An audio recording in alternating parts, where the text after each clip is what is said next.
Alright guys, so I have been doing tons and tons of work in my spreadsheets here. I've been basically rummaging through all kinds of information, trying to basically come up with best case scenario PvP Pokemon. I'm not quite there yet. Long story short is I'm basically writing a program, I guess you could say.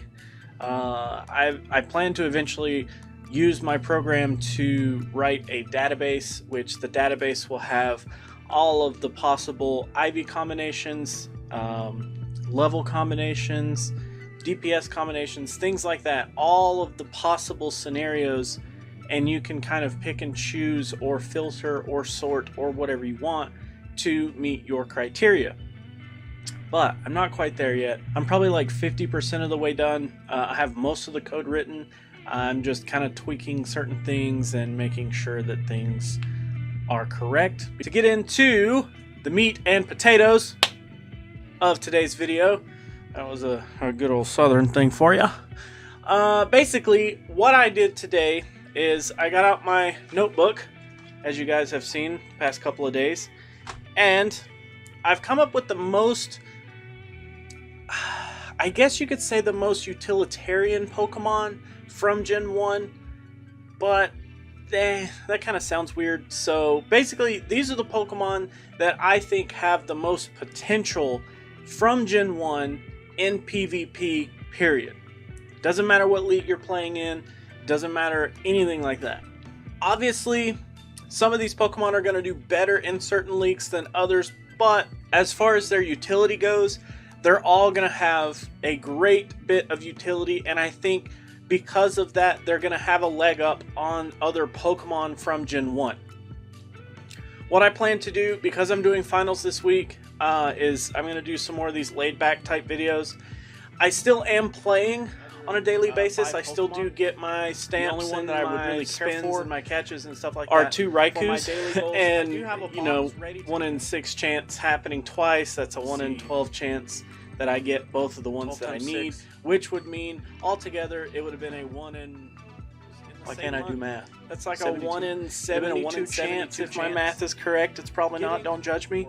But I'm not like super hardcore the best out of the 3 dogs or the beasts or whatever you want to call them. But let's get to the main point of the video. Stop rambling, damn it. Okay, so these following Pokemon are all from Gen 1. Since I'm doing, oh my god, I ramble so much. Since I'm going through finals this week, I don't know exactly when. That may be Friday's video, so I'm going to take my camera. I don't know if I want to drag this out that long. I do plan on playing a little bit in the morning. Cold, I do have a little bit of free time, and I don't know exactly how that's going to work out. So, meat and potatoes of the video. Let's do this. Okay, you know what? After looking at all these Pokemon, I think it'd be better if I just do like a top 5. So bear with me while I whittle these down. I couldn't do a top 5, so we're going to do a top 10. Alright? Now, these are in order of their Pokedex entry, not in order of how useful they might be for you. But all of these Pokemon share a specific strength.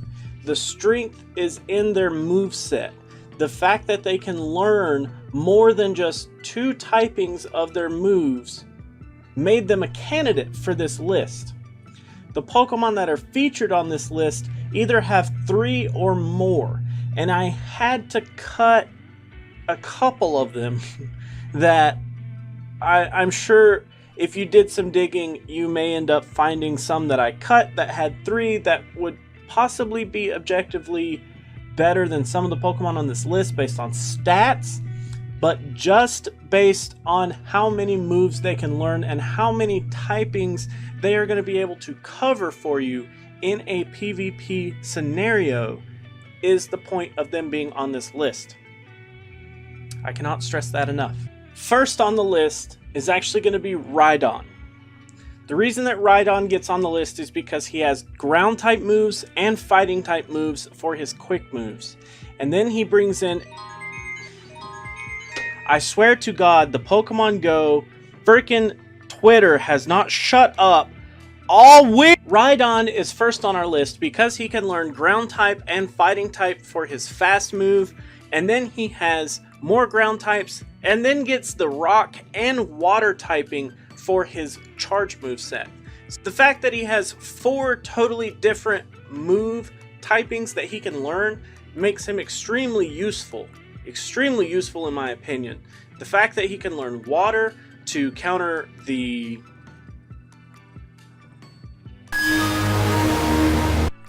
Gengar is actually going to be next on the list. Of course, I mean, everybody knows Gengar is going to be extremely useful no matter which way you slice it, no matter which way you look at it. He's just got a lot of utility to it. So Gengar is going to be actually able to learn Ghost type and Dark type for his fast type moves. And then he's going to be able to learn Poison, Fighting, and Ghost type moves again for his charge type moves. So he comes with 4 different typings that he can really work with.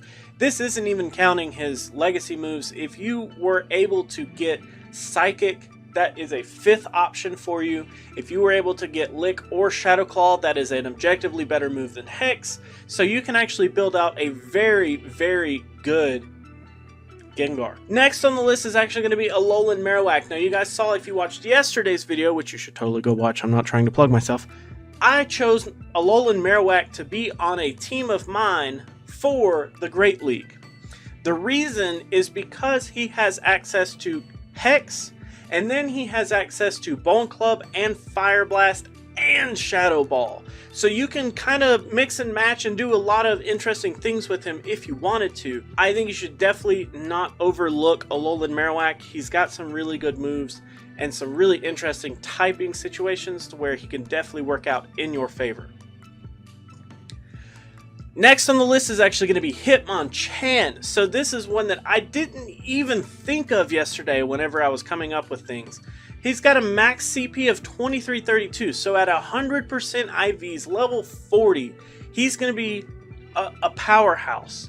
And the fact that he has counter, he has Bullet Punch, which is, like I've stated before, I'm not a big fan of taking stab away from my quick move, but he has Bullet Punch if you need to go that route. But then he has Ice Punch, Thunder Punch, and Fire Punch. He has 3 typings in his charge move that you can literally just plan for. If you think that the meta around your area is going to be Dragon heavy or Flying type Pokemon heavy, Ice Punch. If you think that that Grass types are going to be, or Steel types are going to be very prevalent, Fire Punch. Think about this. People are going to already go for the Metagross because they already know that Meteor Mash is going to be very, very powerful. If you have counter and you have Fire Punch on a Hitmonchan, whew, that's going to be such a good counter for that. Plus, that still leaves you with one more move to actually help cover things that you aren't planning for. That's beautiful. That is a beautiful Pokemon. Do not overlook Hitmonchan. I'm telling you, he's great. He's going to be so good. Next, we actually have Kangaskhan. The reason that I include Kangaskhan here is because the only legacy move that actually kind of mattered was Brick Break, but it was a fighting type move, and it still has a fighting type move on its quick move. The problem with Kangaskhan, in my opinion, is that it's a normal typing Pokemon anyway, so it doesn't get stabbed from any of this. But it does have Fighting, Ground, Dragon, and Dark. That was the last one I was looking for. So, the fact that it has those 4 moves, I think will make it a very good Pokemon all around. Plus, its stats aren't horrible. It maxes out at 2586, so just a dial or 2 back on the level will actually put you right under that 2500 mark, which means that you're going to be getting a lot of use and a lot of power out of a really good Kangaskhan. I mean, something like if you're expecting normal type Pokemon anyways, then fighting type move for your quick move, and dark type moves for your fast move, and then probably a dragon type move. I mean, so good. Next is actually going to be Seaking. Now, Seaking is kind of like a, what? You're picking that? Well, the reason that I chose Seaking is because it's going to be able to learn Water, flying, ice, and bug type moves. So it does have 4 typings that it can work with here. Water being its main typing means it's going to get stabbed from that. The fact that you're going to be able to use bug type moves, that's a really underutilized type that actually has quite a few uses out there, especially against psychic type Pokemon or poison type Pokemon if they become a thing. So it actually doesn't make Seaking that bad. It's actually pretty cool. I think that it has a lot of potential. Its stats aren't amazing, but it maxes out at 2162, so you may want to dial it back and use it in the Great League some, but still, definitely worth taking a look at. Next on the list, we actually have Kabutops. Kabutops is an extremely cool Pokemon in my opinion. He's just, I mean, his design is just really interesting. I've always liked it. Ground, fighting, water, and rock. So he does have 4 different movesets as well. And if you were lucky enough to have the bug type move, you've got 5. But I personally don't, but it's definitely cool that he has 4 different typings. He has a really high attack stat in general, pretty good. I mean, I would say maxing him out around 2500 puts him at just a really good candidate for the Ultra League in my opinion. Coming up on the end here, we do have Dragonite. It was kind of a toss-up for me between Dragonite and between Dragonite and Gyarados. The reason that I went with Dragonite is because you're more than likely going to get stab out of the moves that you use with Dragonite, and you're probably not going to get as much stab out of Gyarados. So Gyarados is going to have Bite, Crunch, so 2 dark type moves, which of course don't get stab, and then he's going to have Outrage, which doesn't get stab, and then he's going to have Waterfall, which does get stab. So 1 out of his 3 moves. Dragonite's a little different, where he gets at least 2 out of 3, depending on how you want to build it. You can go with Steel Wing as his fast type move, but you guys know how I feel about that. So going with a dragon type fast move isn't, in my opinion, going to be better. And then you can pair it with Outrage and Hurricane. So he only does have 3. If you want to go with Hyper Beam, you can. Hyper Beam does do quite a bit of damage, but the fact that it doesn't get stabbed, it's going to dial the damage back just a little bit compared to the other moves. So you can go with neutral DPS if you really wanted to and just go with Hyper Beam. I think that would be a great choice in certain scenarios. But anything that's going to resist that normal typing is just, it's gonna put Dragonite in a really bad position. Next to last, we have Mewtwo. You know, I couldn't make a video about Gen 1 Pokemon with a lot of utility and not talk about Mewtwo. So Mewtwo is a little bit harder in terms of obtaining if you've not been playing a lot lately, if you're just getting back into the game. This is something that you may have to trade for, or hopefully if you were lucky enough to get this, you hold on to it because it's actually going to be pretty good. So he's going to have Confusion, which is Psychic. He's going to have Shadow Ball, if you were lucky during the EX raid period to get him, which is Ghost. And then, while he was a Tier 5 raid, he had access to Ice Beam, Thunderbolt, Flamethrower, and Focus Blast. Yeah, you heard that right. So he's got Psychic, Ice, Electric, Fire, Fighting. 5 different typings, not including Legacy moves. If you include the Legacy moves, he's got Ghost and Normal. 7 different typings that he could go for, which is just insane. So the huge thing about Mewtwo is he's going to have so much utility, and he's going to be able to prepare you for so much. It makes him so important. It makes him so important to this PvP thing that I think most people aren't overlooking Mewtwo. I'm not trying to say that, but I'm trying to say that Mewtwo is going to be able to cover more holes than I think people are allowing him to. Very, very, very interesting if you can make it work. Last but not least is Mew. So Mew, in my opinion, isn't going to be meta defining. It isn't going to be groundbreaking or anything crazy. But the fact that it can learn basically every move sets you up to cover whatever you are weak to. So if you refer to my videos yesterday, any holes that I had in my team, I could have played the Mew card and just set it up with whatever moves that I wanted. The thing that I don't... The thing that I don't like about Mew is that it's going to take so many TMs to get the moveset that you want. I just think that that in itself doesn't make it as worth it to me. But by the rules of this video, it is definitely one of the most useful Pokemon when it comes to PvP.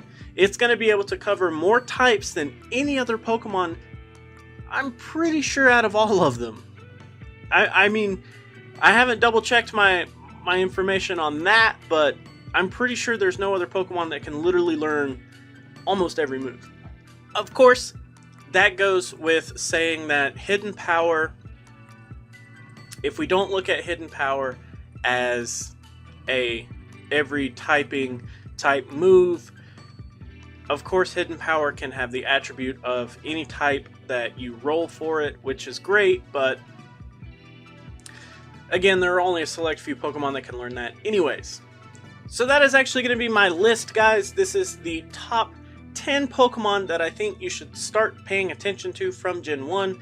But I'd like to know from you guys, what are the Pokemon that I overlooked? What are the Pokemon that you think that I should take a look into?